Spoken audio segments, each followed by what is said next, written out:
guys, Coach Julia here. I have another unilateral kettlebell workout for you today. These are skills that are going to help keep us mobile, strong, and maintain some positions that can carry over to the Olympic lifts once you're able to get a bar in your hands. So for today, I have one kettlebell. All these movements can be done with two bells if you happen to have that around, and I'll talk about how to make that modification. Okay, so the first thing we're going to start off with is something called a guerrilla row. This is normally done with two bells, one where we're pressing into the bell to help stabilize your body and the other arm is rowing. I'm going to show you how to do it with just one bell if that's all you have. So we're going to start off with feet on either side of the kettlebell and the handle is moving vertically instead of horizontally. Okay, I'm going to find a nice forward fold. So I'm hinging, I'm pushing my hips back. My feet are gonna stay balanced on the floor, right? I don't wanna be so far back that my toes are peeling off the ground. I'm gonna take one hand, push into the bell. This arm is going to row. This other arm, for my single arm version, is just reaching out to the side as a counterbalance. So I'm supporting, getting really strong and tight through my trunk. I'm gonna row and then come all the way back down to the ground. I wanna work that full range of motion.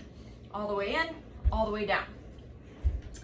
If, as I mentioned, I had two bells, one arm is pressing down, supporting and stabilizing as the other arm is rowing in. Our second movement is something called a staggered stance squat. So again, we're loading one leg a little more intentionally and more specifically than the other. I'm going to start by cleaning my bell. Bring it into that rack position. Again, my elbows staying close to my body, knuckles are underneath my chin, the bell's resting between my bicep and my forearm. Whatever hand is supporting that bell, I'm gonna step the opposite leg back about a foot length. I'm not going super far. From here, as I start to squat, I'm gonna allow this front knee to go forward. My back knee might touch the ground, and then I come straight up. If you're lacking some ankle flexibility in this front leg, you may not get that back knee all the way to the floor. That's okay.